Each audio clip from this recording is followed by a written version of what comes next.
तो good morning दोस्तों, बहुत स्वागत है आपका पीके की जेके यूट्यूब चैनल में। और आज है 13 अगस्त 2020। तो चलिए शुरू करते हैं आज के करंट अफेयर्स। देखते हैं पहला क्वेश्चन क्या है। तो आज का पहला क्वेश्चन है, किसने मानव हाथी संघर्ष पर प्रोजेक्ट एलिफेंट का राष्ट्रीय पोर्टल लॉन्च किया है। तो आपको बताना है इनमें से किसने ये प्रोजेक्ट पोर्टल लॉन्च किया है।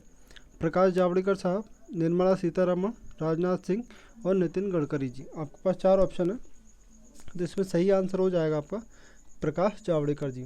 ठीक, तो इन्होंने हाल ही में मानव हाथी संघर्ष पर एक पोर्टल लॉन्च किया है और इसका पोर्टल का नाम है, वो नाम आप देख लीजिएगा। तो नाम इसका है सुरक्षा। तो इस पोर्टल को नाम दिया गया है सुरक्षा। ठीक, ये पोर्टल लॉन्च किया गया और इसमें देख लेते हैं अपन प्रोजेक्ट एलिफेंट। ये जो प्रोजेक्ट एलिफेंट है ये शुरू किया गया है 1992 से। ठीक, इसके अलावा एक और जानकारी है कि 12 फरवरी को विश्व हाथी दिवस मनाया जाता है। विश्व हाथी दिवस कब मनाया जाता है आपको बताना है। तो ये 12 फरवरी। तो एक तो पोर्टल हमने देख लिया कि पोर्टल का नाम क्या है, सुरक्षा पोर्टल है। किसने लॉन्च किया? प्रकाश जावड़ेकर साहब ने।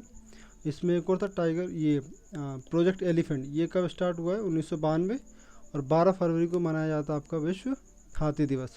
ठीक, ये था पहला क्वेश्चन। अब देखते हैं अगला क्वेश्चन क्या है। पहले दूसरा क्वेश्चन देखते हैं, भारत का पहला पॉकेट एंड्रॉयड पीओएस किसने लॉन्च किया है। अभी ये पेमेंट सर्विस लॉन्च की है, ये की है पेटीएम ने। तो आपका आंसर इसमें है पेटीएम। तो पेटीएम ने ये लॉन्च किया है, तो इसका पूरा फुल फॉर्म देख लेते हैं एक बार क्या है। तो पेटीएम है इसका, ये पीओएस है, इसका फुल फॉर्म देख लेते हैं। ये है Paytm all in one portable Android smart point of sale. ठीक, पॉइंट ऑफ सेल। तो ये पीओएस का मतलब होता है पॉइंट ऑफ सेल। ठीक है, तो ये अभी पेटीएम ने स्टार्ट किया। अब इसका उद्देश्य क्या है? इसका उद्देश्य लघु एवं मध्यम उद्यम जो होते हैं उनको डिजिटल करना और उनको सशक्त बनाना, ये इसका पूरा उद्देश्य है। तो ये किया है पेटीएम ने लॉन्च। ठीक है, इसका आप याद रखिए, पहला पॉकेट एंड्रॉयड पीओएस सर्विस किसने लॉन्च की है? तो ये की है पेटीएम ने। ठीक, अगला देखते हैं तीसरा क्वेश्चन। तीसरा क्वेश्चन, हसन दियाब, ये एक नाम है। हसन दियाब ने किस देश के प्रधानमंत्री पद से इस्तीफा दे दिया है? तो ये हाल ही में काफ़ी चर्चा में रहे हैं। 4 ऑप्शन आपके पास हैं, लेबनान, जॉर्डन, घाना और मिस्र। ठीक है, तो इसका सही आंसर क्या हो जाएगा? लेबनान। अब ये लेबनान के प्रधानमंत्री थे हसन दियाब साहब। तो इन्होंने हाल ही में इस्तीफ़ा दे दिया है और लेबनान अभी काफ़ी चर्चा में है कुछ दिनों से। उसका कारण है कि यहाँ की जो राजधानी है बेरूत में अभी हाल ही में एक विस्फोट में काफ़ी लोगों की जान चली गई। तो लगभग 200 से ज़्यादा लोग इस विस्फोट में अपनी जान गंवा चुके हैं। और उस विस्फोट का कारण जो था वो असुरक्षित रूप से रखा हुआ अमोनियम नाइट्रेट था। अमोनियम नाइट्रेट की अब इससे जहाँ पे ये रखा गया था उस जगह में ये ब्लास्ट हुआ है, तो जिससे 200 से ज़्यादा लोगों की जान चली गई। और इस विस्फोट के बाद से ही लगातार इस लेबनान में काफ़ी प्रदर्शन हो रहे थे सरकार के विरोध में। तो उसी विरोध के चलते प्रधानमंत्री ने अपने पद से इस्तीफ़ा दे दिया है। तो ठीक है, ये था लेबनान के बारे में। राजधानी याद रखिएगा, बेरूत इसकी राजधानी है। और ये थे यहाँ के प्रधानमंत्री अभी जिन्होंने हाल ही में इस्तीफ़ा दे दिया।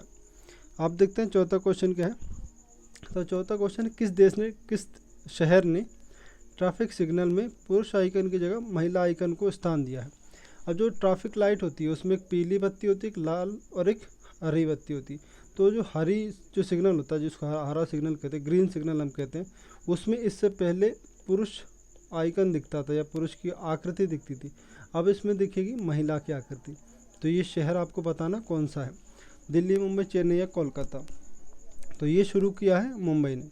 मुंबई ने ये शुरू किया है और इस इनिशिएटिव की, इस पहल की काफ़ी चर्चाएं हो रही, काफ़ी तारीफ हो रही है कि ये महिला समानता और महिला सशक्तिकरण की तरफ एक और मजबूत कदम माना जा रहा है। तो अब ये महिला आपको दिखेगी, महिला सिग्नल वो दिखेगी, जो ग्रीन सिग्नल होता है उसमें महिला की आकृति आपको दिखेगी। ठीक, अभी तक पुरुष की दिखती थी, अब महिला दिखेगी उसमें। तो ये शुरू किया मुंबई ने, मुंबई में। ठीक है, ये याद रखिए मुंबई में। तो ये पहला है भारत का ऐसा करने वाला राज्य, ठीक, शहर। अब देखते हैं अगला क्वेश्चन क्या। अगला क्वेश्चन कोविड-19 कोरोना वायरस की पहली वैक्सीन रजिस्टर कराने वाला देश कौन बना है।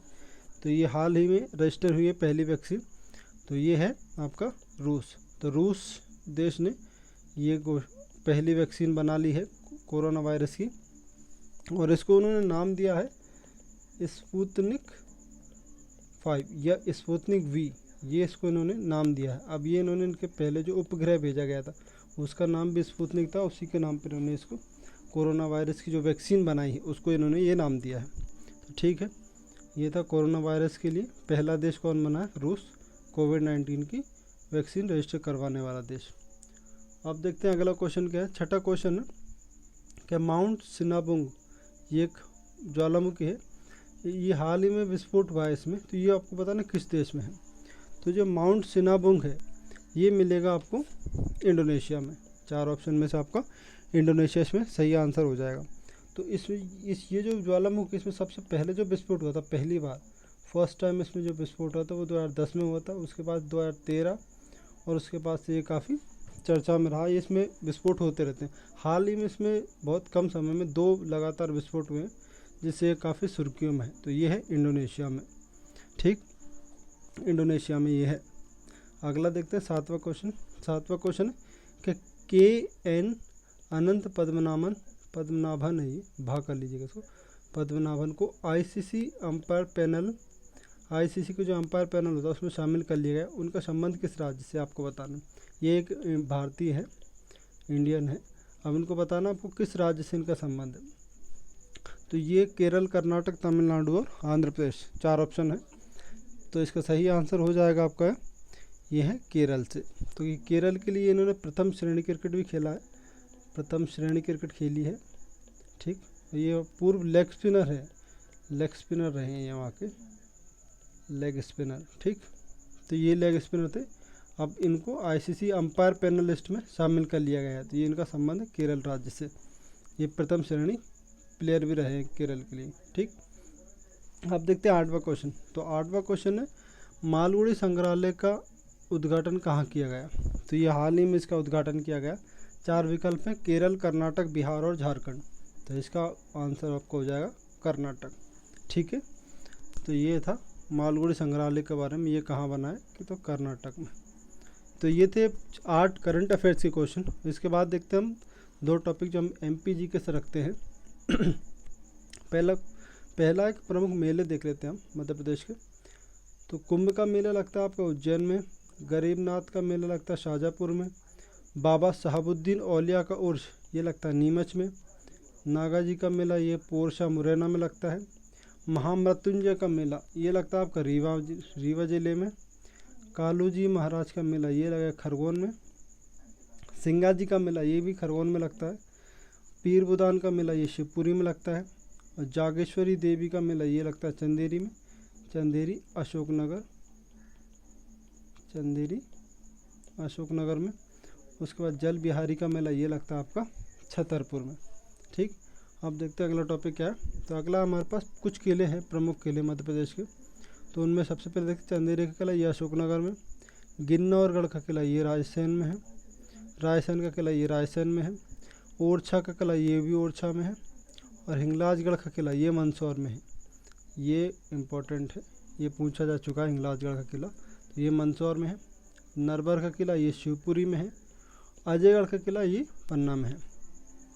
तो ये थे कुछ 13 अगस्त के करंट अफेयर्स के क्वेश्चन और कुछ MPGK के टॉपिक। तो यहाँ तक वीडियो पसंद आए तो लाइक शेयर ज़रूर करिएगा। चलिए कल मिलते हैं एक नए वीडियो के साथ, तब तक आप ध्यान रखिएगा। धन्यवाद।